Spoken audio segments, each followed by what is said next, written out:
Touchdown, Chargers!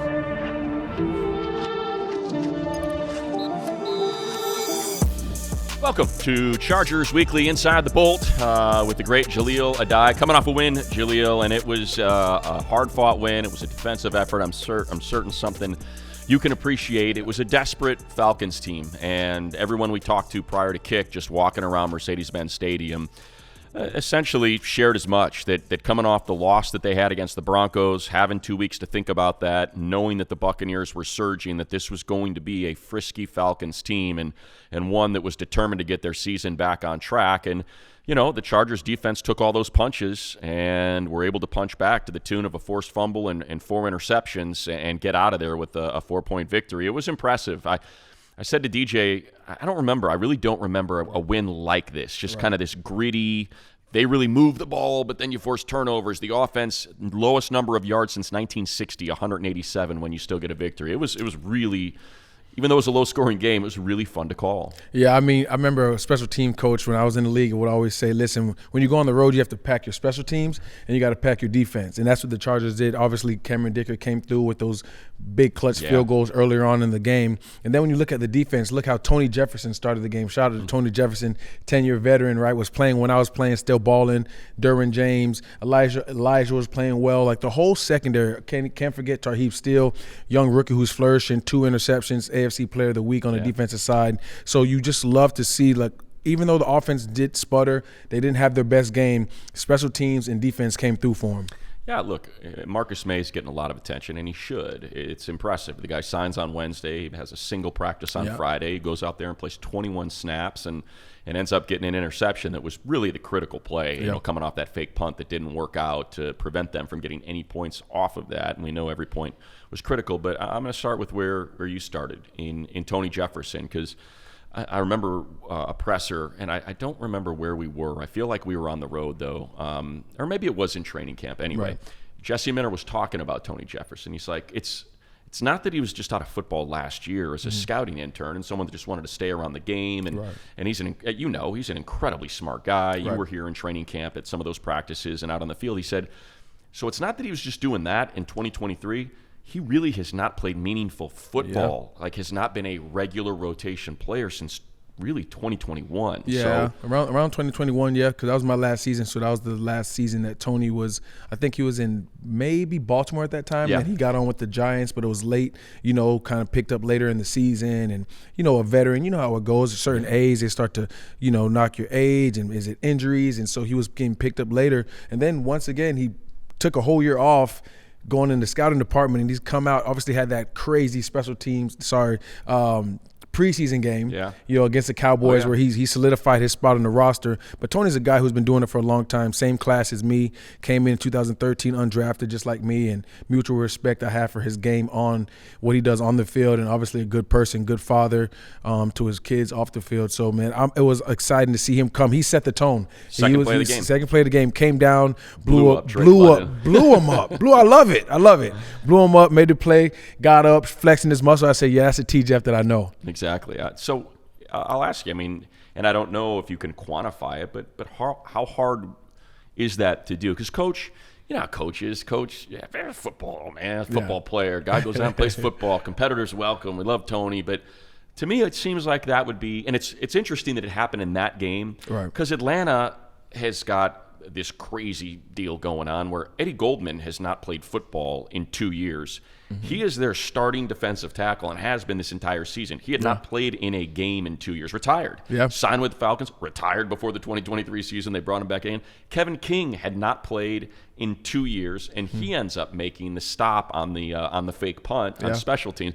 The guy had not been out there playing football in 2 years, and you got 3 guys in this game that have the same story that all end up having an impact in this contest. So how hard is it? Like, how big of a deal is what Tony Jefferson did? Because we're going to talk about how that also played with the rest of the team, what he and Marcus May were able to do out there. Well, I think one of the things is it was important that he was only out of the game for a year. right? And I'm in San Diego with Tony down in San Diego, and I seen him through social media and some mutual friends. He was training, right? So he was keeping his body in shape. He was staying tuned up. I don't know if that was something that he knew, okay, I'm going to give it a second shot. I'm going to come out of retirement. But I know that he was only out of the game for a year. Now, if you're out of the game for 2 to 3 years now, that's a little bit different. I'm a friend of mine, everyone knows, Eric Weddle did it for the Rams, obviously.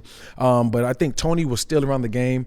He was still staying in shape. And when I seen him in training camp, man, he looked like he didn't skip a beat. He came in shape. Cardio was there. And obviously, physically, he's there, how he's built. He's a physical guy. His game is being physical. And then mentally, he's smart as they come. The safety on the defense is the quarterback of the defense. If you've been playing a long time like Tony, you've been doing it for a reason. Yeah, and so he plays 54 snaps. Marcus May plays 21. Yeah. Again, signed Wednesday. Practices once on Friday. Some guys haven't even met him yet. Exactly. That's what Simi tweeted out. It was funny. He's like, I haven't met this guy yet. Right. Ends up getting a crucial interception in the end zone. But you combine those 75 snaps, and when you look at the total number of defensive plays, it's 81. That means that maybe Derwin James only has to play high safety 6 snaps. Right. And we saw how valuable he was as a dime backer, as a line of scrimmage player, as a box safety. Mm-hmm. And you can't do that. No. If you're Jesse Minter and you know you've got to take explosives out of this, you want to keep everything in front of you, you're playing zone 80% of the time. Yeah. So to me, I think that's maybe what's most overlooked, is that if Tony doesn't play at that level, if Marcus May isn't able to play those 21 snaps, and Derwin James is not getting those 2 critical 3rd and 1 stops. Exactly. Derwin James is not playing at the line of scrimmage and giving Kirk Cousins happy feet on nearly every drop back. Yeah, and you're only allowed to do that with him if you have a 3rd or 4th safety who you can trust and you know they're going to be able to play the high safety position and do it at a high rate, right?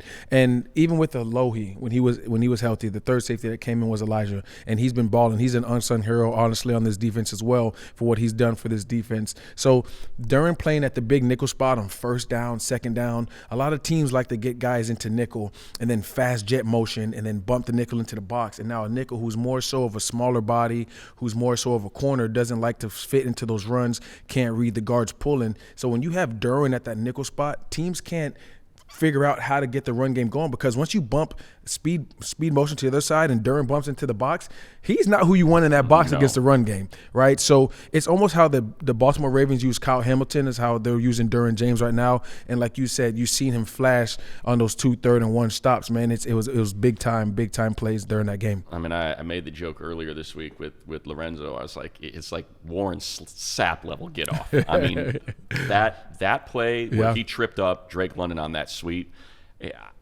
I don't know how he timed it up. I don't know how he exploded that fast. And then, of course, you have the one where he stops Tyler Algiers trying to just get an inside the tackles run. And that's Derwin, man. It just feels like there's something about that particular player, that individual, that it becomes so contagious. The way he plays, when he makes those big plays, you can just feel it permeate throughout the rest of the defense. And he's a guy that has to get going early. I remember when I was playing and I would play at the high safety position, it'd be maybe 3 or 4 or 5, 6 plays where I haven't been touched. I haven't made a tackle yet because I'm playing deep, and I'm like, man, I got to get my pad set. I gotta hit somebody. I got to get going early. So when you play Derwin at close to the line of scrimmage in the big nickel package, or whether he's playing the dime position, right? As a player, he's taking on the block on the first play. He's shooting a gap in the second play. So he's getting his feet wet. He's getting into the groove, I would like to say, of the game early on. And you've seen that early on from Tony Jefferson, Derwin. Obviously, those guys got into the groove early, and once they got into the groove, it's hard to stop them. Yeah, let's go, because obviously it's Chiefs week, so we want to make sure we're looking forward and not looking too far back. But I do think there's so much to unpack, because you mentioned Elijah and Elijah Molden. It's when you go through the interceptions, it's fun to watch, and I'm so happy you're here because you can kind of share. It's such a fast-paced game. People don't realize it, and it's such a physical game when you're on the field and you're able to feel the violence of that game. It's a quick decision game, and I thought back to last year and how far too often on busted plays or busted coverages or explosives, there's a lot of this, like hands up, palms up. And on that first Tarheeb interception, they're running Mooney on the 9. They're running, I don't know who it was that was cutting underneath on the 7. And he's traveling, and you see Elijah pointing it. It's like somehow, while he's trying to keep his eyes on the quarterback, while he's trying to keep his eyes on the receiver, he's able to lock eyes with Elijah, and he sees him point forward, no, pass it, and he jumps the route on the 7. So give me an idea of how long that usually takes, how hard that is to do. Just that particular play really jumped out at me when I went back and watched it. Well, first of all, it's credit to Coach O'Leary and Coach Klink what they're doing with the secondary, and I'm going to tell you exactly what happened. Okay. And I wasn't even in those meetings. Here we go. They were in Palms coverage, which essentially is quarters, right?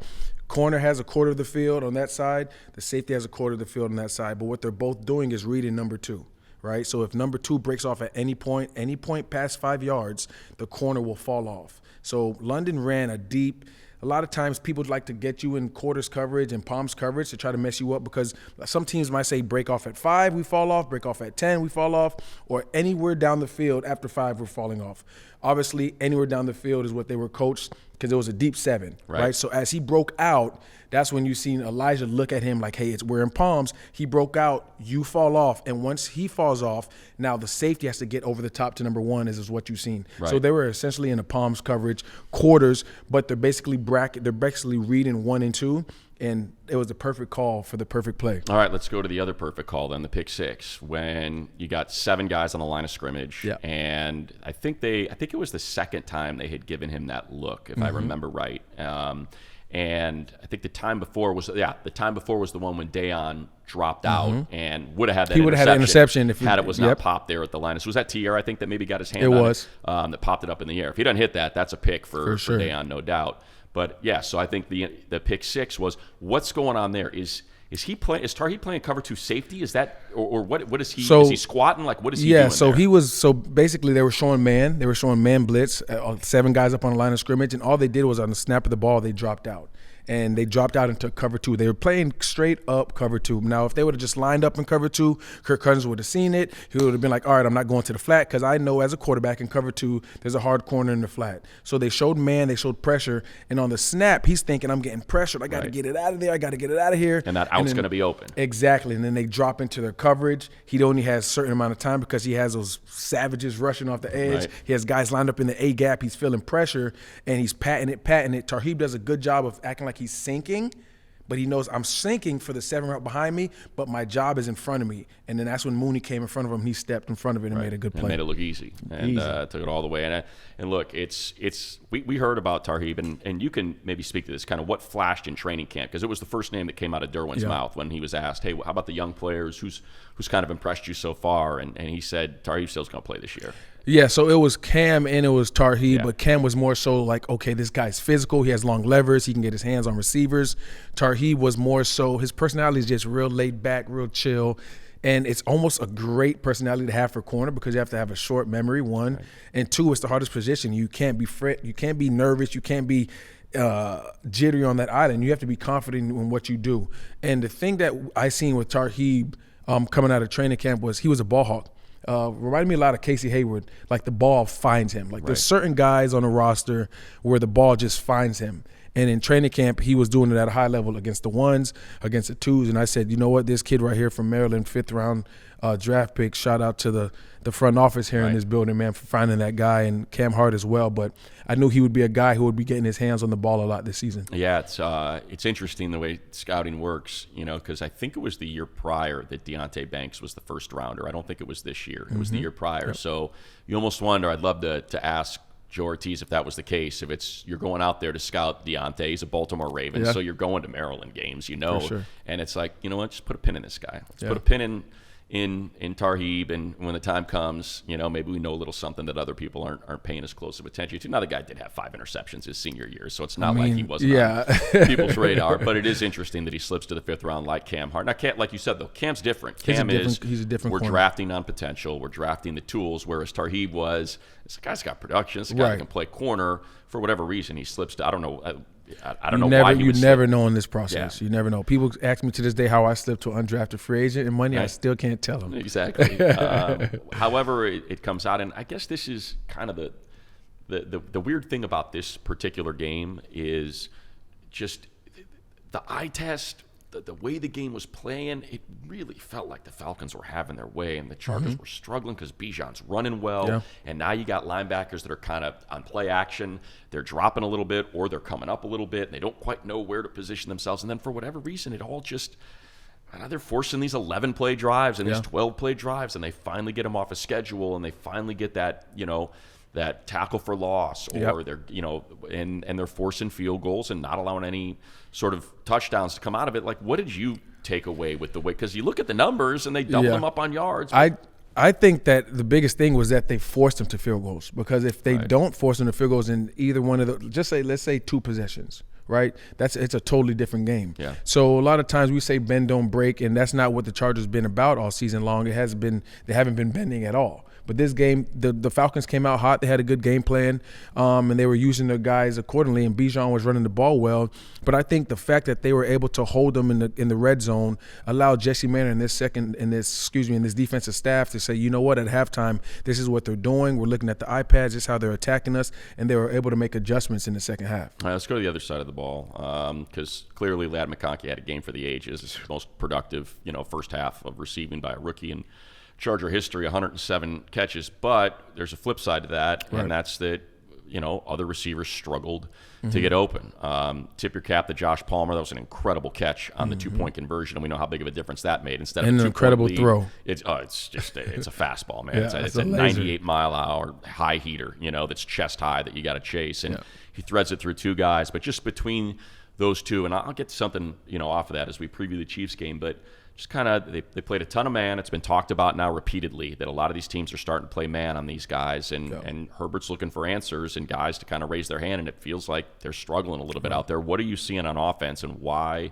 It's kind of been Ladd McConkey's the only guy that can create some separation right now for Justin. I mean, you just said it. Right now, it's only Ladd that's able to separate himself and, stack guys and staircase guys and then shimmy them off and be able to create separation for him. And Justin was really comfortable with him that game, finding him inside the hashes, right? A lot of his catches were inside the hashes, inside the numbers. But as far as the other guys, I just think they're struggling just beating man-to-man coverage, right? And teams are coming in and they're saying, you know what? Well, we think that our corners are better than their receivers, and we're going to make sure that Justin has tight. We're going to pressure Justin, and we're going to make sure that he has tight windows to throw to. And I think that's what you're going to start seeing in this last 5 games is teams playing straight man, saying, listen, we're not going to come out and do anything fancy. We're not hiding what we're doing. We're going to play man-to-man. Can your guy beat my man, right? And that's what teams are doing. Right. And right now, Ladd is the only receiver who's able to shake free and who's being available for Justin to make those throws. Yeah, so the big part of it, look, Trent McDuffie's fantastic, but Chiefs have struggled outside of him in that secondary. That's going to be a matchup. Yeah, and we know, look, the Falcons have a solid secondary. I mean, they have arguably, one of the 2-3 best safety tandems out there. They've got an absolute lockdown corner in Terrell, so it's not like they were coming to the fight, unarmed. So I guess you look at Kansas City and you try to figure out, okay, so how do you overcome that? Right. How is it that you can – they say – and we saw what happened in the second half. They doubled Ladd the entire game. Exactly. And it's like he's not beating us.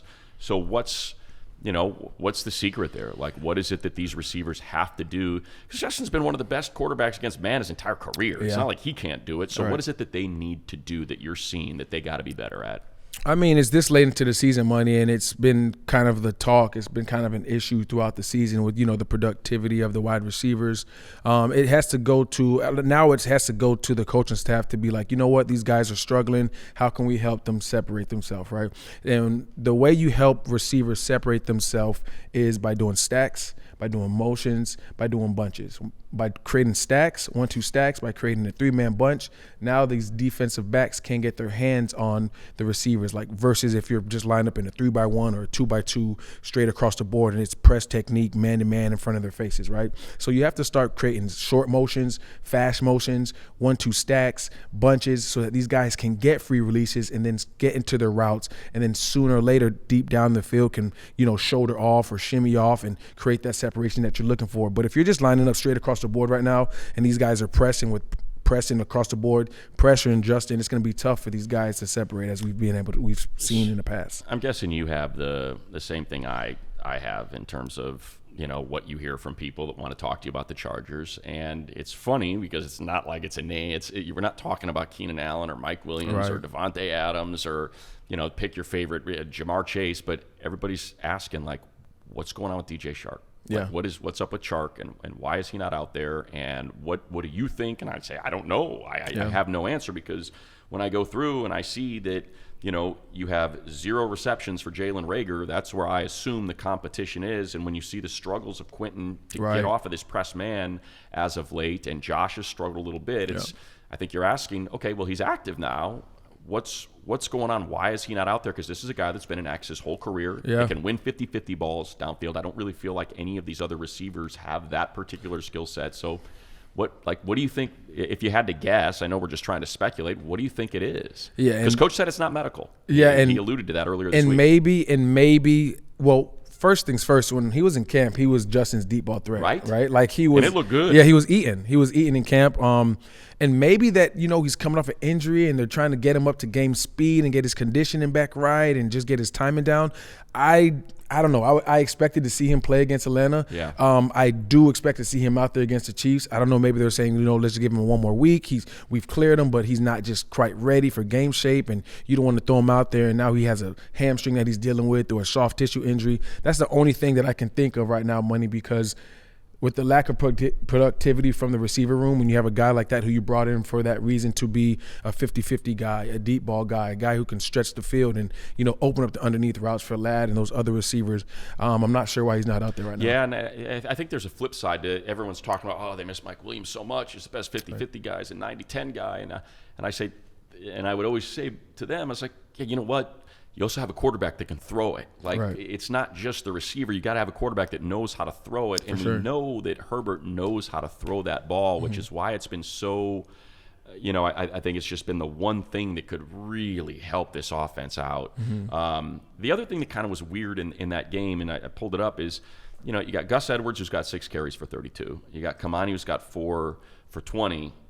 That's 10 rushes for 52 yards, and they really did not rush it much. Stayed away from it almost. Yeah, so it's been kind of trying to figure out how do you get this running game going. And, now look, there were 2 runs that popped, which essentially made those, for Kamani, I think he had a 15-yarder or something like that. So you got 3 carries for 5 and then 1 for 15 that leads to 4 for 20. But are you at all surprised that the running game has struggled as much as it has this year? I think they're 28th EPA in designed runs. I am, especially how hot, the running game started off at the beginning of the year, right? And that's the identity of G-Row and Jim Harbaugh's offenses. We're going to be a physical team. We're going to run the ball at a high rate, and we're going to do it until the cows come home. And I think that in some games, they stayed with it a little bit longer, and then it broke for them at the end. And we seen, like, against the Bengals, right? They were struggling for the most part of the game, but they kept going, kept giving body blows, and then one time, then it hits, right? With Haskins fumbling the ball early on in the game, and then you have Kimani, who's a young guy, and Gus is not really, turning those wheels on the bus like we want him to. Maybe they're probably just a little bit discouraged. But I think going into Kansas City, going into Kansas City in a cold weather game like this, a night game, playing against Pat, you're going to have to run the ball. And it might be 2 yards in a cloud of dust, but it's going to keep that defense honest, and to keep Spags over there honest. We all know how good of a defensive coordinator he is. So they're going to have to figure it out, and I have confidence in them that they will. But this is going to be a game where you're going to have to pack your special teams again. You're going to have to pack your defense, and you're going to have to pack the run game, because it's going to be a cold game, and you're going to want to keep Pat off the field. You're going to take time away from him, and I think that's the formula. Yeah, so I'll go to it now as we kind of start previewing this game, and I'll tell you, if I had to pick one player that I just think it's gut. It's nothing that I've seen out there really, but there have been flashes, right? There have been flashes on third down. There have been flashes late in the game. There was the flash on the 2-point conversion.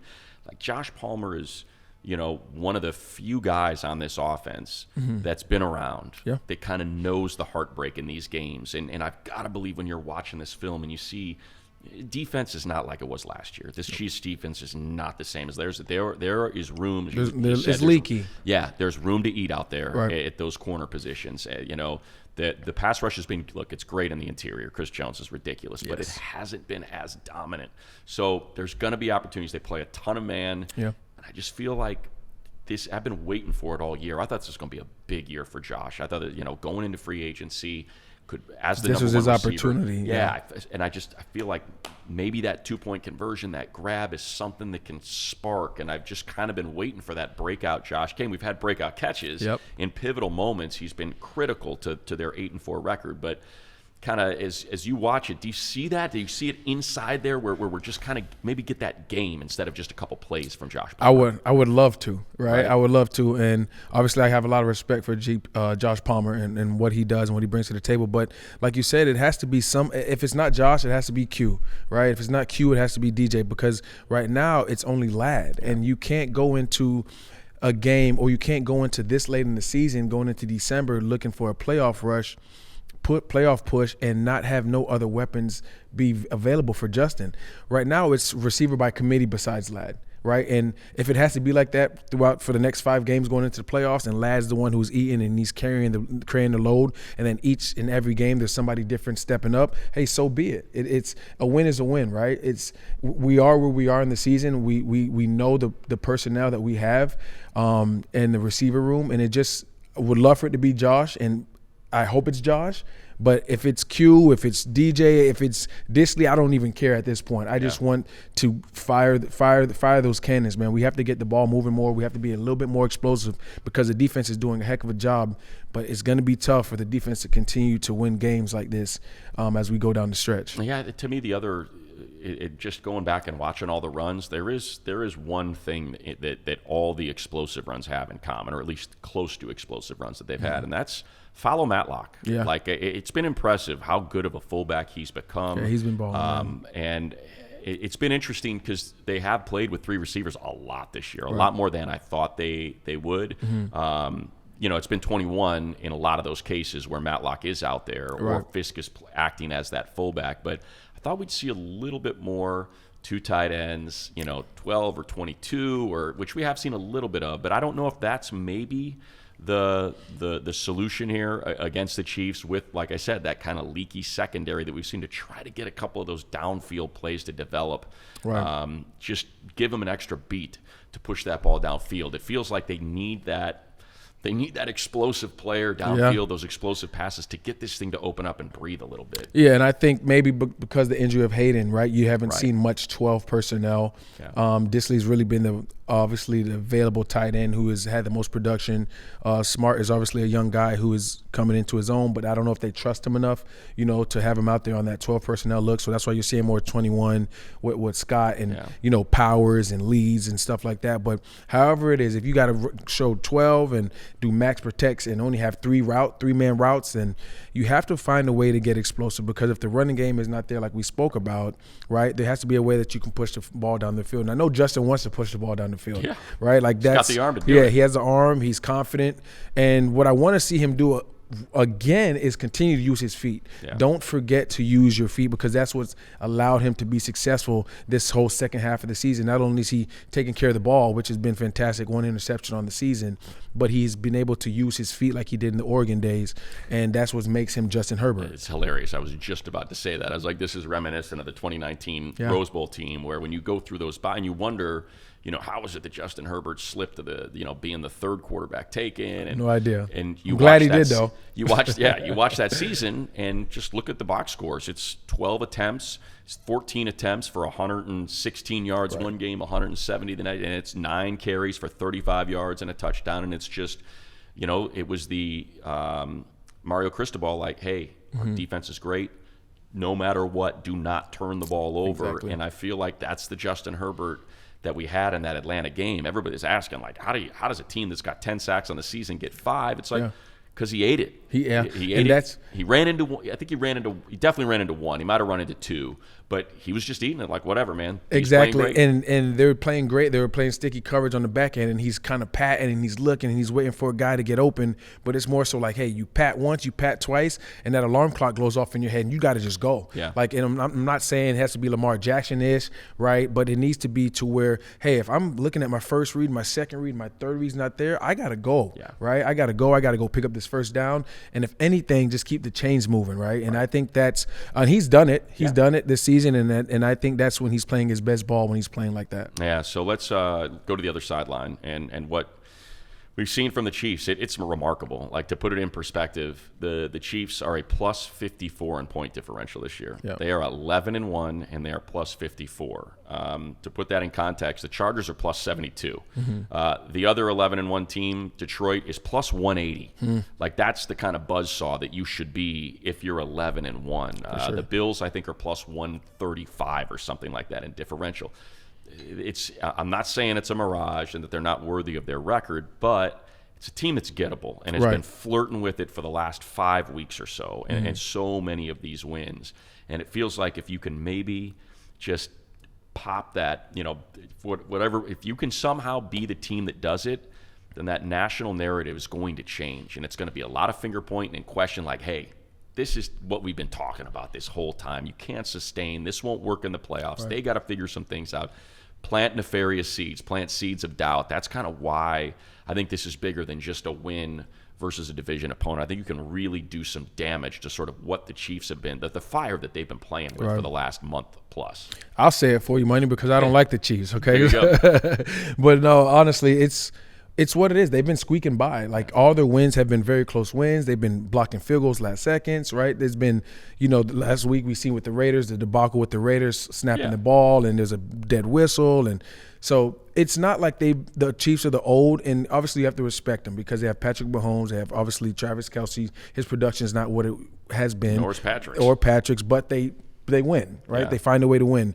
And whatever it is, it's working for them. But I will say that they are gettable and they can get got, right? So you don't walk into this Arrowhead Stadium like you did maybe 2 or 3 years ago with some like, hey, these guys are different, right? Like I don't know if we match up or – no, it's not like that. It's like these guys can get beat, these guys can be beat, and it can happen if we play our best football. And I think the Chargers go in there this weekend and get it done. Yeah, it's the right coach.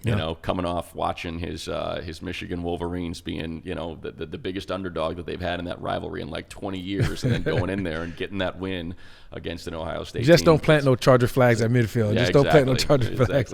Who knows? He established a rivalry, I think, with Dayton when he was at San Diego, and actually made a flag and planted it out there. Somehow, at least swung it around after they got that big victory. So maybe he'll create a flag. I'm not mad at it. I'm not mad at it. Forward, but I think it's a similar national conversation that's happening with the Bills right now. Right. Like, hey man, you got the MVP of the league. You got a shot at the bet. You've already knocked them off one. This is the year you better go get it. And I feel like Chargers have lost 6 in a row. They've lost 18 of 21. Like, they had a winning record against the Chiefs as a franchise in the history of this rivalry prior to Andy Reid's arrival. Oh, I know. Since he's shown up, as you know. I know. Sorry. They've gone 18-3 against the Chargers. So, the worm is turned, the famous but phrase they from all Coach. have been very close. It's Two never a blowout. overtimes, It's field never a goals. blowout. It's always at the fingertips, right? And this team is different. We talked about it like 2 weeks ago, right? And when this team is in a close game, are they thinking like, are they going to charge again? Or it's called charging, and no, they don't. Yeah. Right? It's not the same team. It's not the same culture. It's not the same coaching staff. These players have a different belief, right? And they believe, look, when we get into these close games and in these situations, we're coming out on top, and we're going to be looking forward to being in the locker room asking and saying who has it better than the Chargers, and that's nobody. Exactly right. And the matchups are there. The tackles have been leaky all year. They have got to find answers there. Feels like Khalil Mack's getting more and more healthy. When he and Joey are out there, this pass rush is fierce because they got that, as DJ, who I call the games with, likes to call it the Ferrari package. You put Thule and Bud, Joey and Khalil out there at the same time. What do you do with that? And you've seen Patrick he will give you some. Oh, for sure. And the reason they keep winning, to be honest, is that other teams are not taking advantage of it. He's putting them. The Bills did. The Bills took advantage of it. Right. He puts them up there. You just got to take advantage of it when he's giving them to you. And it feels like there's enough guys on this team, whether it's Slater and obviously Justin Herbert and Josh Palmer and Joey Bosa and Khalil Mack and Alohi, and like there's enough guys that can, I feel like, can sense. I mean, you can speak to it, right? If you just you get beat up enough times and you're like, this is hey, is man, it. I feel a little stronger. It's time that Big Bros goes down. Yeah. I feel like I'm going to get him on the court here in the driveway, and today is my day. Today is my day to take advantage of. Yeah, and I think that has to be their mindset going into Kansas City. Obviously, you're going to hear the home of the Chiefs and the war chant. And it's an incredible atmosphere to play in, man. Like, it's probably one of the best stadiums I played in besides the Saints, right? And you walk in and you feel like the villain and you feel like the world's against you, and you walk in with your brothers and you're walking through that tunnel with your arms linked and you're like, we're leaving here with a victory, right? And we did that in 2018. Mike Williams, last Philly cheesesteak finds a two-point conversion, and you can hear a pin drop and 80,000 people just dead silent, and we're running around and we're beating our chests and we're putting our hands to our ears like we don't hear you. So there's nothing better than going into somebody's place, whooping them, a division rival, Super Bowl contender who everyone obviously believes is going to, based off what they've done in the past and what they're arguably doing this season, being 11-1. So these guys, I know they have the confidence. I know they're up for it, and I'm excited to see it. Yeah, Wanye Morris, Jawan Taylor, against Joey Bosa, Khalil Mack, Thule, and Bud Dupree. Good luck. That's where you can make your money, and that game plan that Jesse Minter had in week 4 Mm-hmm. was executed perfectly. Yep. They did not allow him to extend plays. He was trying to, and they did a great job of just kind of keeping him bottled up. Yep, honest rush lanes. Exactly, wheel out and huck that ball downfield like he did so many times. It was just not a busted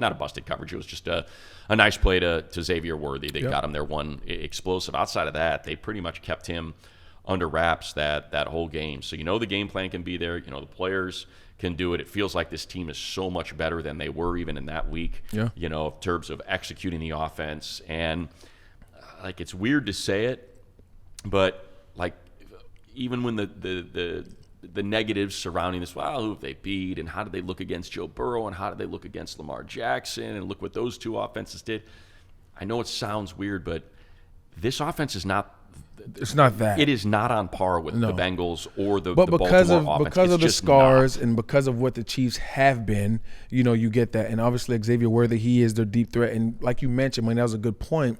That they have to limit explosive on the defensive side. Like Pat is a gunslinger. He's going to want to fit it. He believes he can make every throw he wants. He doesn't want to dink the ball down. He doesn't want to check the ball down. He doesn't want to check it down to his backs. That's not what he's in this business to do, right? He wants to get the crowd going. He wants to run around, pump his chest. He wants to find deep balls. He wants to scramble. He wants to elude. And then now it's backyard football, and these guys are making up routes as they go down the field. So that's what they have to do. If they limit explosives and keep the top on the defense, I guarantee you Pat does not have the patience enough to just slowly march down the field.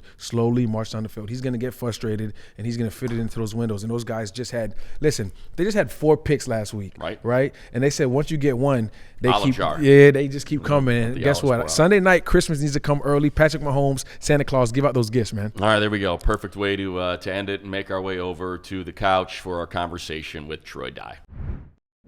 On Location, official hospitality partner of the NFL and the LA Chargers, offering Chargers fans the opportunity to lock in verified Super Bowl tickets and access to exclusive pregame parties with an official VIP ticket package.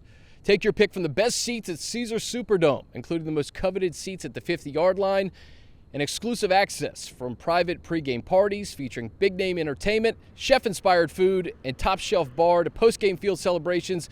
Incredible experiences are coming in hot. 5-star hospitality. Go first class all the way from the moment you arrive in New Orleans. Enjoy personalized concierge services, excursion planning, reserved parking, a VIP gifting suite, and many more premier perks. Visit onlocationexp.com/SBLIX or call 877-373-5062 to secure your ticket packages today. All right, Jahleel, let's bring him in. Coming off a 14-tackle game, impressive performance, impressive defensive performance as a whole. But you led the way, Troy, as Troy Dye joins us. I'll start with this. Do you know the last time you had 14 tackles in a game? Probably in college. It's been a while since I've been able to have the opportunity to go out there and play that many plays in a row, and be able to put my talents on show and help the defense play the way we know we can play. And just felt good to be back out there again. Hey, Troy, you talked about it just now being a while since you were being able to get out there and put your talents on display on the defensive side. You came in the league and been a special teams demon, right? Yeah. So if there's just guys looking at this podcast, may it be a high school guy or a college guy entering the league, I know how valuable special teams is, and it created the opportunity for me for my career. Can you just touch on that a little bit, like what special teams have done for you and the opportunity it has given you to elevate your game? Yeah, definitely. I think special teams is a big part of the reason why I'm still in the league in the first place. I think a lot of guys who don't take it serious kind of get lost in the shuffle because there's only 11 guys playing on defense, 11 guys playing on offense, and there's only what leaves 20-some spots left for the rest of the team. So if you're not able to contribute on all four core special teams at a high level and bring value to the team in some way, they'll go find someone who will, because there's a lot of guys who want to be in this position and play in this building especially. So if you don't take your craft serious, someone else is out there training super hard to come take your craft.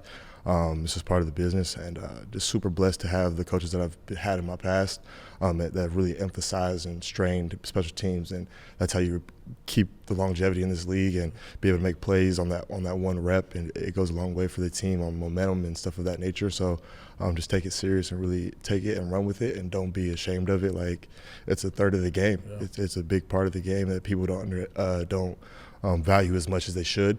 The teams that do, it shows week in and week out, whether all three are on the same page and you win games when you're like that. Sure, being a Norco guy had something to do with it, coming back here. But what about Coach and playing for Coach Ficken and how much that played into your decision when it came time to sign here in the offseason? Yeah, I mean, Coach Fick played a big part in it because he was with me in Minnesota, and he's a special teams guy, and that's kind of the guy who kind of helped catapult me into taking special teams serious, because he was the assistant my rookie year and kind of really laid it into me. He was like, hey, like, this is the way you make the team. Like, you're drafted. Yeah, like, you did this in college, but no one really cares about all that. It's about what you do now. Right. And if you go out there and put plays on tape, it lasts a long time. So when Coach Fick gave me that call during the offseason, it was a no-brainer. And then Coach Harbaugh's resume speaks for itself. So it's like, if you want to be a part of a winning program, why not come join the wave and be a part of something great? Because his track record speaks for itself. I mean, if you go back to the University of San Diego when he first started, like, he turned that program around as well. So it's just like, if just a creature habit, if you just follow the breadcrumbs, you're going to get to the loaf of bread. So hopefully I can just follow these breadcrumbs and be a part of something great. I'm trying to follow him with you. Exactly. No, man, it's you spoke about just now, just putting it on tape, and you hear that around the league, like it's literally your resume, and that's what you did last week. You put it on tape, 14 tackles. Beginning of the game, I talked about Tony Jefferson, and you were flying all over the field with Tony on the national broadcast that I was watching. Like, what did you see in Atlanta? How was your preparation going into that week that allowed you to excel so fast and at a high level, seeing that you haven't had much defensive reps this season? Yeah, I think Coach Minter and Coach Bo did a great job throughout the week of just making sure everybody in our room was prepared, because you never know who's going to get the opportunity to go out there and play. And I think week in and week out, we've prepared the same way. I think going back to OTAs, Coach Minter put up a slide and said if today was the AFC Championship game, how would you prepare this week? And I think as a defense, we've taken that into every week and prepared like it's the biggest game of the year, because it is the biggest game because it's the next game. And if you don't take it game by game, if you're too worried about the future, you'll get lost in the shuffle. And so I think the coaches have done a great job of preparing us week in and week out, giving us all the tidbits that we can have. We watch a lot of film. They break down a lot of film on their own time and put up great cut-ups for us to watch throughout the week. And it's just, if you just put in the effort, it's gonna show on the field, because they literally give you all the resources here, and they do a really good job of explaining stuff and breaking stuff down and making sure no one's left behind and make sure everybody's on the same page. So it's a great place to learn, and you just don't want to go out there and let your coaches down if they put that much effort into you. You kind of just want to show the fruits of their labor and go out there and perform well.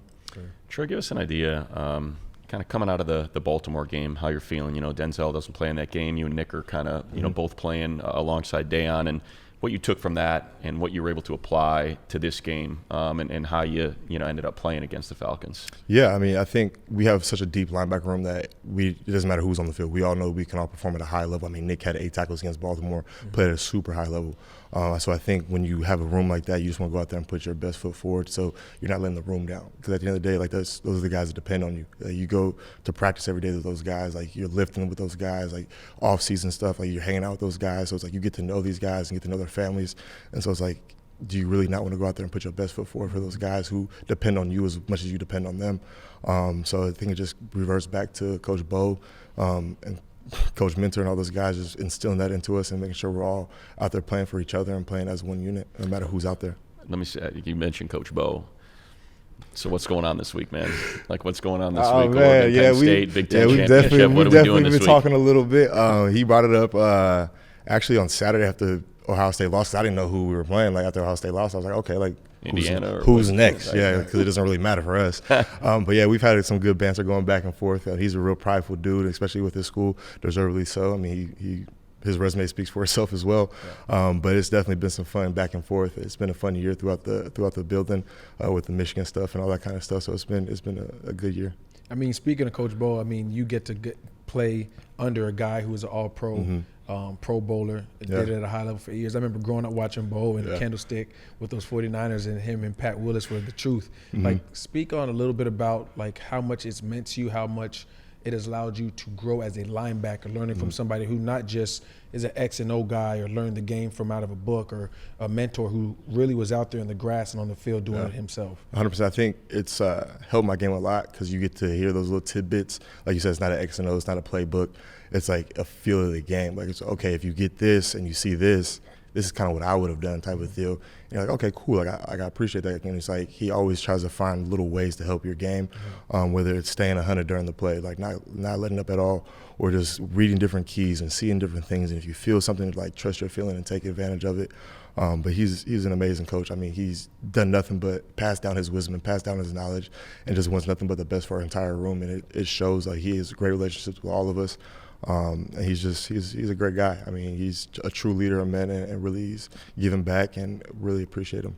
Have you? Do you feel like you play different under him with this team? I'm thinking back when he joined us. He was talking about Daiyan and how Daiyan is just, he fires, man. Like, you can see that guy. He's making all the tackles because he's the first guy there. He's in every small frame. Is that something that you had done before? Or was that something that maybe kind of set in here when you got to the definitely. Chargers? I think getting back here and being back under a coach like Bo, it gets you back to that real joy of football and really playing and the small fine things of the game. Like you said, like just getting to the ball, like being the first one there, like having that passion and that ambition to be there. And it reverts back to breaking down tape. I mean, he does a really good job of giving us little tidbits and little keys of like, oh, if you see this, like this was going to come. So kind of anticipated, don't guess, but anticipate.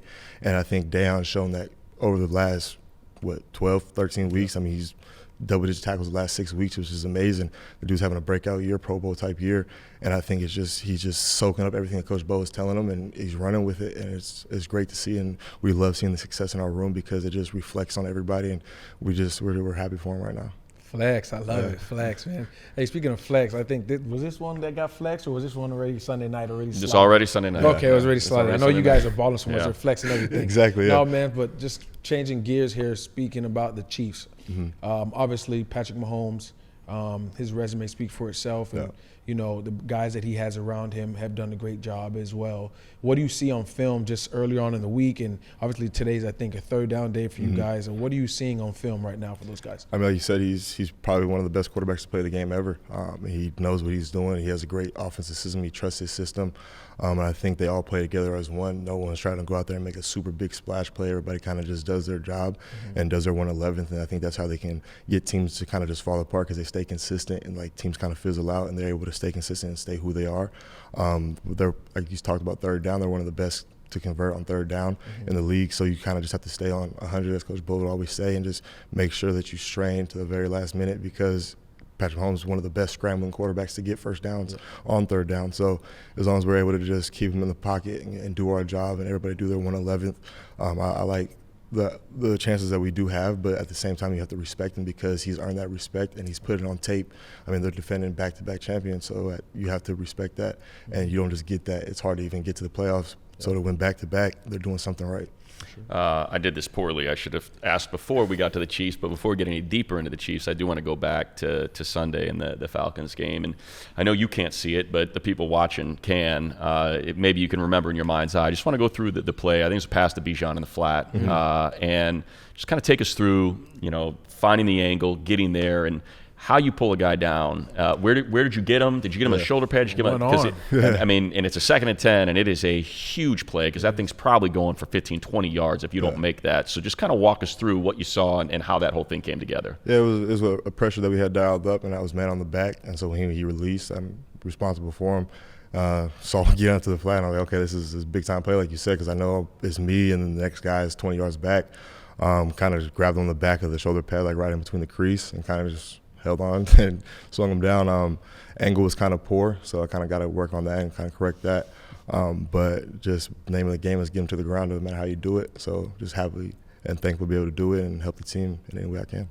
Money, it's crazy you said that because I remember watching that play, and I'm like, Bijan in space is probably one of the most premier backs in the league, making guys miss. Yeah. And I seen you trailing a little bit. Obviously, you don't ever want to beat him to the flat. You want to chase him to the flat, which you did. Yeah. And then you came up and made that one. That it was one-hand tackle. Yeah, It was looked like you were above him. He was about to cut back. You grabbed him and slung him down. I was like, bro, most people don't know how big of a play that was. Yeah, it was definitely a big for one. one, for the team, and then two, how hard it is. I've been out there, bro, one-on-one in space with a guy like that, and then to bring him down, dude, like, much respect, man. Appreciate it. I'm proud to see. I was with you guys in training camp, and I'm seeing you guys develop and your growth, and you getting your opportunity and making the most of it, man. Awesome, appreciate it. Yeah, let's get one more then. The tackle for loss, that I think it was outside zone run, right? Or was it? I think it was outside zone. And you end up shooting the gap, and it seemed like guard was just a little bit slow to get to you. And it's funny when we're calling the game, we're above it, so we can kind of see where all the pieces are. But how hard is it for you to find that lane? Because it looked like it was the slimmest of margins where you had to kind of peek through in order to make that tackle. I think it just refers back to the trust and the defense that you have to have. When you go back to camp, you trust guys to do their job and understand that if he doesn't do his job, then I can't do my job. So if I trust him to do his job, then he trusts me to do my job. So I trusted the defensive line to hold their gaps, and I saw the opening that was my gap, and so I just hit it as fast as I could before it closed. And just glad I was able to make the play, and everybody's happy about it, and we're able to keep moving. So the biggest threat you guys are going to see, obviously, this week is Patrick Mahomes, but obviously Isaiah Pacheco is back. I'm a very physical runner. Obviously, they have Travis Kelce and have the deep threat of Worthy down the field, and DeAndre Hopkins, who's a established Hall of Fame receiver. Just a little bit of tidbits of what coach is giving you guys this week in the film room is what's the biggest thing you guys are going to have to do as far as limiting them, and then what are you going to have to excel in to keep that ceiling over the defense so they're not taking any explosives? Yeah, I think it just goes back to our core pillars is just communication, effort and angles, tackling, block destruction, and turnovers, and just everybody getting to the ball, all 11 hats to the ball, no matter what the play call is. Once the ball is out, everybody has to get to it because, like you said, they're very explosive. They have hard runners. They have big-time runners. They have elusive runners. So it's one-on-one tackles are hard, like you said, in the leagues, but 10-on-1 tackle is a little bit easier. So the more hats to the ball, the better. So just stay consistent with that and just always just like keep saying stay on 100 because you have to against this team. Like as soon as you let up a little bit, they expose the little weaknesses. So just stay on 100, always run to the ball, get 11 hats to it, and just play hard, just play as much as you can for 60 minutes, and just hopefully the outcome comes our way. Yes, sir. If we have like an award show at the end of the year, right? It's the category of block destruction. Do you think anything is going to be able to supplant what Tony Jefferson did against Drake London on that second play? Yeah, I mean that definitely is it's up a nominee, for sure. right? It's a nominee for top one for sure. Like Poona Ford has some good ones out there. Khalil Mack has some good ones. I mean Tarheeb still on the edge has some good ones. Cam Hart. I think everybody takes pride in it because you come in on Wednesday and you're going to watch it as a defense. So if you're not out there doing that block destruction job, everybody sees it. So you don't want to be the one and they're not doing your job. And I think that's a good thing that the coaches do is they hold everybody accountable in front of everybody. There's no secrets. There's no hiding behind closed doors. There's no hiding behind sheets. It's all right there in front of you. Everybody knows what it is. And so it just helps you go a little bit harder and make sure that your 111th is on point. Tarheeb Stills, you mentioned Tarheeb Stills, rookie. Obviously, you don't want to give a rookie too much now, right? He's still a rookie, 100%. Right? So, but he's played lights out. Obviously, injuries have happened, and he's stepped up. And Money asked me earlier in the podcast, like what I seen from him in camp, and was just that the ball finds him. Yeah. He's a ball hawk. Wherever the ball is, he's going to find it. 100%. Sometimes it finds him. Yeah. What can you say about the young rook and what he's done and how he stepped up and helped the defense out this season? Yeah, I think it's just his mindset and his work ethic. I think he comes in every day and treats it like he's a rookie. Like he doesn't think he's above anybody. He always wants to absorb and he wants to learn from everybody. Like he's asking everybody questions, from Tony Jefferson to Derwin to K2. I mean, I know when Zont's around, he's asking Zont questions. I mean, he's asking me questions. He's asking DP questions. Like he just wants to know as much information as he can. And when you have a young guy like that, you just want to keep pouring back into him because you know he wants to be great. And you see it in the way he carries himself. And we're all super big Tarheeb fans because this is the way he carries himself, the way he's in the locker room. He's definitely a team guy, and we love having guys like that in the locker room. And super excited for his future because, like as you said, like somehow he's just always on the ball. And like I remember during camp we were talking about that. He was like, yeah, like I'm gonna get picks. Like that's just what I do. He Like said, I I remember. can do that. Like this is me. Like if you watch my college tape, that's what I do. Yeah. I was like, all right, like we'll see. We're gonna see. And then he's out here doing it, and it's just super, super exciting to watch him play at a high level, and all this hard work he's putting in and starting to show. And I'm just glad the world's seeing it. Yes, sir. Let's talk rivalries, and maybe I'm off on this because I'm an old man, so I kind of think back to the Coach Gerhardt and Norco knocking off Centennial and how big of a deal that was. So Norco Centennial, Oregon. I called a couple Civil Wars. I was fortunate enough to do that. So Oregon, Oregon State, and now that you're new to it, you've only been through one. But Chargers, Chiefs, like how do they all compare? Your high school rivalries, your college rivalries to your NFL. Even if you go back to Minnesota, Packers, Vikings, something like that. Like how do they all stack up? I think high schools are, I would say, personal because like you grow up with those kids. Like you grow up around, like you playing Pop Warner with those kids. You play AAU basketball. You playing baseball. You're playing against these kids since 8 to 18, and so you kind of build up that rivalry throughout your entire childhood. So it's kind of just like a pure rivalry. I think when you get to the college level, it's for like the fan bases or state. Like when you talk about the Civil War, like I know like houses are divided in Oregon. Like it's make or break. Like I played with a guy in Minnesota, played offensive line at Oregon State, and his wife went to Oregon. So it's like they have that little battle between their own house. So it's just like that game means a lot to people in that state. So to go out there and do that, just try to get that win for them is a lot. And then in the league, it's kind of similar when it comes to fan bases, but it's also like you played against guys in college as well. So it's kind of a mixture of both. And it's definitely interesting to do, but I think it doesn't hold as much weight as it does in college and high school just because there's so much change throughout the years, and there's very few people who stay on the same team for their entire career. So, like, you got, like, Derwin and Pat played against each other the entire time, but there's so many other, like myself, this is my first time. So there's a kind of a little overlap, but you understand it through the history, and you kind of respect it because it goes back to the guys who played before you, and that's what you really do it for, is the guys who played before you, because it means to them as much as it means to you. Staying on the Oregon side, obviously the Heisman Trophy is coming up. And, Gentee from Boise and Travis Hunter. But your quarterback, Gabriel, he's in the conversation. Do you want to, while you're on the podcast, you want to make a push for him? What do you think, man? I'm always going to push for the Ducks, but I think all those kids are playing amazing ball right now. I would hate to be on those committees and vote for anything right now, especially for the Heisman, because there's, like you said, there's a lot of great players out there. Dylan's doing an amazing job for our team, and hopefully he's able to edge out the other two and win the Heisman and bring another one back home. But, yeah, I think he's playing at a really high level, and I think at the end of the day, like, you want to win the national championship, I think he'll take that over a Heisman, because at the end of the day, you want to win the team accolades over the individual ones, because everybody's going to remember you holding that trophy. But, I mean, Heisman goes a long way too, though. I can't lie. You got to put a rose in the mouth there. It worked out all right for you. All right, last thing. We'll finish up with this. We'll get it back to Chargers Chiefs, because you mentioned it with Derwin. I mean, it's 6 in a row, but it's just the way that the games have played out. I know Coach has you guys focused every single Sunday as championship Sunday kind of thing, but can you kind of feel it? Can you feel it from the guys, Justin and Khalil and Joey, that have been here, that kind of been through some of those games that come down to the final minutes? Can you feel the Chiefs-Chargers thing kind of going on this week around here? Yeah, definitely. You feel that Chiefs-Chargers thing. You definitely feel like the playoff atmosphere, because you understand the magnitude of this game. It is essentially a playoff game. And when we go out there and we still want to have a chance in this division to win it, we have to win this game. So go out there and treat it like a playoff game and really embrace what it is, playing in Kansas City at Arrowhead at night. It's going to be a big-time game, national television.